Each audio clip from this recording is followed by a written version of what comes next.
Thanks, Chris. Well, as you see from the forecast, the holiday season is upon us, and of course that brings with it all types of cheer and joy, but unfortunately it can also be a stressful time of year. It can get you down. So joining us to talk about ways to avoid the holiday blues, right. Nika Owens. She is a licensed professional counselor, and she is joining us this morning. Nika, thank you for joining us and welcome. Thanks for having me. So a lot of folks say you get caught up into the holiday spirit and you may not take the best of the holiday spirit. You can get consumed by all the stress and the need to buy things and somehow make it the perfect holiday. Right. Otherwise, it could be something else. How do you figure out what's bothering you if you feel down? Yeah, you really got to get to the source, because oftentimes we get in this pattern of, excessive buying. You may have even lost a loved one.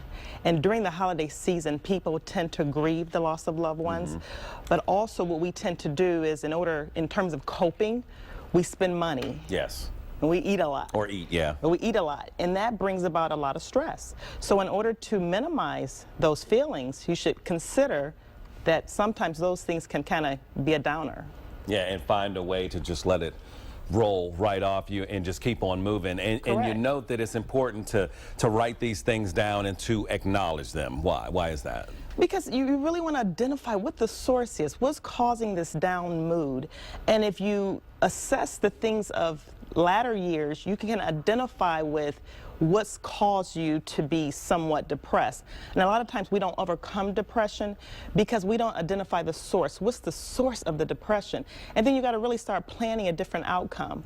A lot of times we don't communicate and we just stuff our feelings, so we don't identify and then plan a different outcome so that you won't be so depressed. Yeah, and as you fail to plan, you plan to fail, as I always say, but you find yourself getting into patterns where you may not realize that you're going into a particular direction, and it all begins with the things that you say to yourself and the way that you react to situations. Yep, that negative self-talk. A lot of times we can have these intrusive thoughts. I usually like to call it an internal bully. Yeah.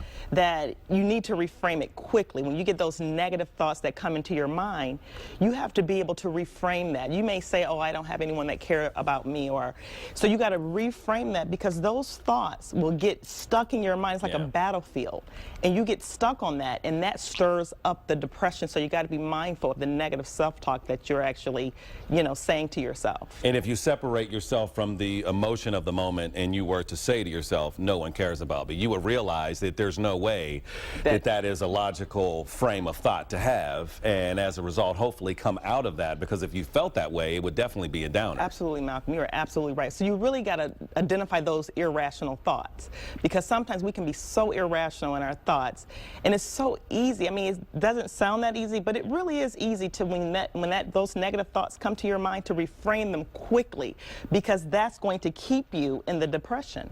And the last point, and we're running out of time, was the fact that there are a lot of snacks, a lot of good food during the holidays. Yes. That can affect you as well. All that excessive sugar. And you want to enjoy the holidays, but you really want to do things in moderation.